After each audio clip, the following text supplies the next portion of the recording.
Aku membongkar kasus panti asuhan yang ternyata menjadi tempat aksi sekte pemakan daging manusia dan jagal anak-anak yatim. Kasus yang cukup menggemparkan negaraku. Hari itu aku membongkar sebuah rumah beton yang tak berpenghuni yang dulunya bekas panti asuhan bernama Yayasan Surga Ibu.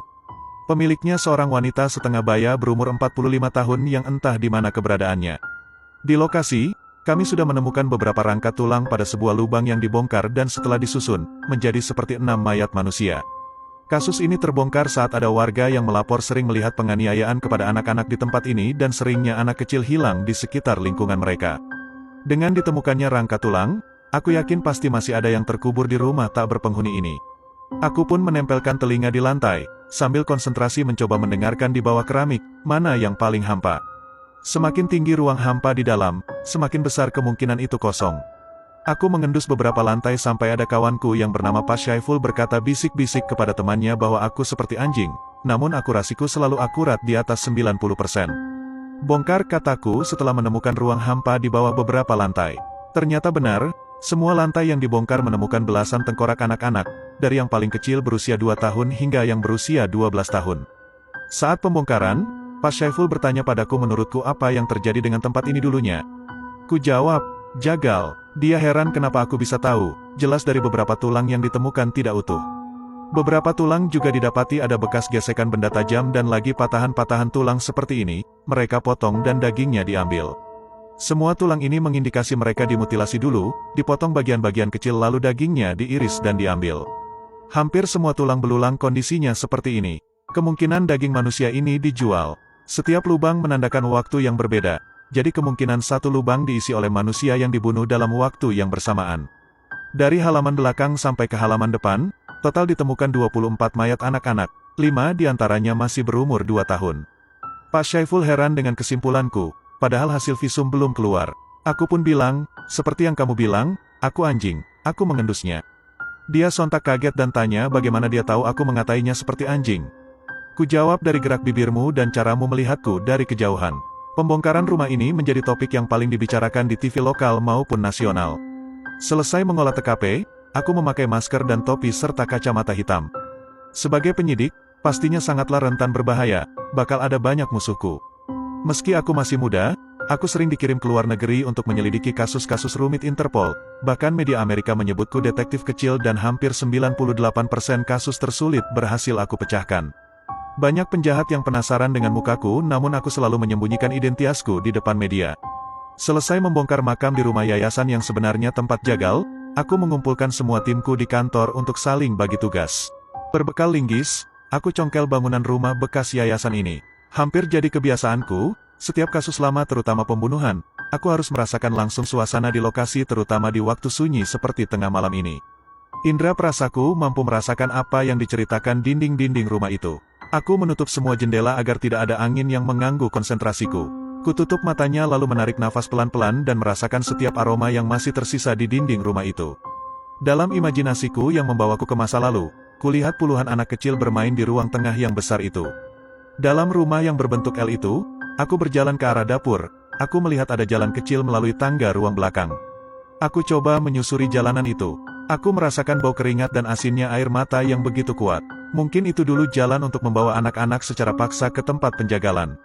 Aku memasuki ruangan paling belakang, rasa was-was dan takut mulai menghantuiku. Dapat kurasakan dengan kuat, bau darah yang paling aku benci begitu dominan di tempat ini. Air mata ketakutan bisa kurasakan di sini. Ruang itu adalah tempat penjagalan anak-anak. Setiap anak yang akan dibunuh, semua pakaiannya dilucuti dahulu, lalu disemprot dengan keadaan tangan kaki terikat. Lalu anak itu akan dibaringkan di sebuah altar dan ada sebuah mantra yang diucapkan terlebih dahulu oleh sang algojo penjagal, agar anak yang dibunuh arwahnya tidak bergentayangan. Sebuah teriakan menjerit anak kecil aku rasakan. Di luar kulihat ada seorang laki-laki membawa masuk bayi berumur 2 tahun, dan dibawa tempat itu. Dalam imajinasiku, para penjagal yang bertemu saling komunikasi. Salah satu penjagal berkata, yang bayi ini jangan dimutilasi badannya. Buang kepala, bersihkan bagian dubur dan perut bagian dalam. Wajah lucu dan menggemaskan ternyata tak bisa membuka hati kecil mereka untuk tumbuh cinta ataupun belas kasihan. Aku tertunduk, hampir saja aku merasa lumpuh. Aku tak kuat menopang badanku sendiri melihat yang mereka lakukan. Bagaimana mungkin mereka tega membunuh bayi berumur 2 tahun itu?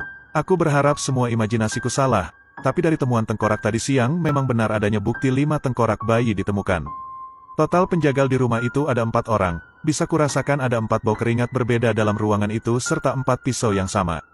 Kudekati sebuah bau yang tidak asing bagiku, bau yang sangat aku hafal, bau sperma yang sudah mengering. Makin pedih hatiku, bukan hanya membunuh, tapi mereka juga kadang memperkosa anak kecil di bawah umur. Penjagalan mengerikan ini mereka lakukan saat tengah malam, ketika anak-anak lainnya sedang lelap tertidur. Kulihat di ruangan itu ada sisa-sisa box es besar berjumlah puluhan, menandakan yang sudah dipotong-potong dikirim ke alamat para pemesan. Di situ juga terlihat kulkas es batu besar yang kini sudah rusak berkarat, sepertinya untuk pengawetan mayat. Tiba-tiba alarmku berbunyi, ternyata sudah 2 jam aku di tempat itu. Aku pun balik ke mobilku, dalam mobil air mataku turun dan menangis sejadi-jadinya. Aku membayangkan kekejaman para bajingan itu membantai anak kecil tak berdosa. Aku tak bisa menyembunyikan rasa marah dan sakit di hatiku. Meski badan masih gemetar dan menangis, kutulis tulisan berdasar apa yang aku rasakan dalam ruangan tadi. Jam menunjukkan pukul 2.20 tapi hujan belum reda serta rasa sedih dan penasaranku belum hilang. Akhirnya kuputuskan membawa ranselku dan masuk lagi ke rumah kosong itu. Aku mencoba tiduran dengan penerangan dari cahaya kecil di layar HP-ku. Entah berapa lama sampai kantukku datang. Baru juga memejamkan mata, tiba-tiba ada anak laki-laki remaja membangunkanku sambil berkata, "Kakak yang siang tadi membongkar makam di situ." Kujawab iya dengan setengah sadar dan terkaget melihatnya. Wajah anak itu pucat dengan rambut yang lusuh. Dia bertanya, "Apa yang kakak cari di rumah ini?" Wajah pucat itu tiba-tiba mengulurkan tangan, seperti mau mengajakku berkenalan. Aku yang masih setengah sadar dari tertidur, menyambutnya dengan salam. Tangannya begitu dingin dan wajahnya tampak basah sepertinya air hujan di luar sempat membasahinya. Aku pun bertanya sambil melihat jam tanganku, "Apa yang kamu lakukan di tengah malam buta seperti ini?" Anak itu tiba-tiba tersenyum lalu menarik wajahku hingga mendekatkan ke mukanya dengan giginya yang runcing serta bau mulutnya mengeluarkan aroma bangkai. Wajahnya tiba-tiba mengeluarkan darah segar sambil seperti mengerang kesakitan. Terlihat berbagai hal yang menjijikan seperti cacing keluar dari mulut anak itu. Aku mencoba melepaskan diri dari genggaman kuat anak itu yang perlahan berubah jadi makhluk mengerikan. Ku ambil bongkahan batu bata di sampingku dan kupukulkan berkali-kali pada makhluk itu. Dia seperti mencoba menelanku, aku mencoba bangkit sekuat tenaga, hingga aku tersadar ternyata aku baru saja bermimpi. Aku langsung mengusap wajah berkali-kali dan lari menuju mobilku untuk pergi meninggalkan rumah kosong itu. Selama perjalanan di dalam mobil aku tak berhenti-hentinya berdoa, lalu ku ambil HP-ku dan menghubungi Rani. Aku menyuruh Rani agar tim kumpul malam ini juga di kantor meski masih jam 3 dini hari. Sampai di kantor, anak buahku sudah berkumpul semua meski masih ada yang mengantuk. Aku mengeluarkan 3 amplop tugas dari dalam tasku dengan wajah masih pucat. Kagetku belum juga hilang setelah melihat wajah menyeramkan anak dalam mimpiku tadi. Aku bilang pada anak buahku meski tidak ada tenggat waktu, tapi karena kasus ini disorot banyak media, kita harus segera menyelesaikannya. Aku sodorkan amplop pertama pada Rani dan Fitri. Kusuruh mereka mencari informasi sedetail-detailnya mengenai rumah yayasan itu dari yang pertama membangun hingga pemilik terakhirnya. Amplop kedua kuberikan pada Farhan dan Abbas. Kusuruh 2 pria itu untuk mencari informasi detail mengenai kebiasaan para penghuni yayasan melalui tetangga-tetangganya dan gunakan mediasi santai, jangan sampai masyarakat jadi ketakutan jadi saksi. Tanyakan juga apa saja yang biasa dibeli karyawan-karyawannya dulu, syukur-syukur bisa mendapat nama asli pegawainya. Amplop ketiga kuberikan pada Safa dan Marwa. Kusuruh mereka cari benda apa saja yang bisa dijadikan bahan untuk investigasi kita, bahkan itu sobekan kertas sekalipun, jika memang perlu, ambil. Dan kuperingatkan pada mereka, entah siapapun itu, ambil informasi dari yang masuk akal maupun yang tidak masuk akal. Kukatakan pada mereka besok kita bekerja di lapangan langsung seharian full, dan pastikan jam 7 malam, aku sudah mendapat semua laporan kalian, dan jangan membuka laporan kepada siapapun, yang melanggar akan diberi surat pemecatan langsung. Setelah pembongkaran di rumah yayanan itu dan aku melakukan konferensi pers mengatakan bahwa ada kejahatan dari sekelompok orang penganut kanibalisme, yang sampai detik ini disebut sekte pemakan daging manusia. Dari pengalamanku bekerja dengan Interpol, aku pernah mencium keberadaan organisasi ini di Kalkuta, India, pola sama, mengincar anak-anak kecil. Singkat cerita, jam 7 malam sudah tiba, semua anggota penyidik berkumpul sudah siap melaporkan hasil dari lapangan. Wajah lelah dari 6 anggotaku terlihat dominan di ruangan, karena pasti kelelahan dan kurang tidur bisa mereka rasakan setelah disuruh kerja kilat. Safa dan Marwa membuka temuan berupa kalung liontin imitasi dan baju yang ditemukan dalam parit pembuangan, serta liontin tersebut terdapat tulisan Nadira Wanda. Abbas kemudian mengatakan temuannya bahwa penduduk sekitar mengatakan tidak ada yang aneh. Anak-anak yayasan biasa main dengan bersama tetangga, Hanya saja 1 tahun terakhir sebelum yayasan tutup beberapa anak sudah tidak terlihat lagi, katanya sudah menemukan orang tua asuh.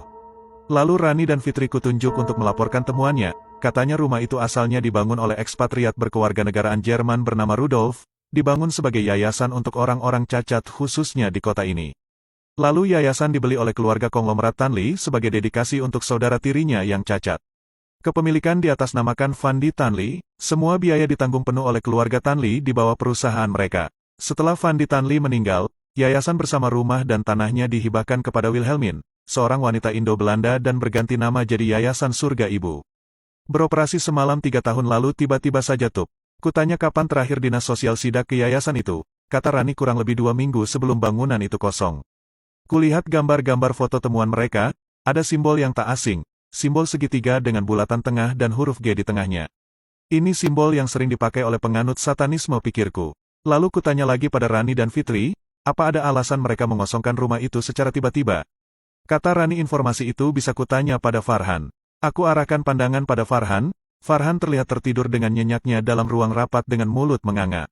Semua yang di ruangan tertawa. Farhan. Abbas mencoba membangunkannya tapi seperti sangat tertidur lelap.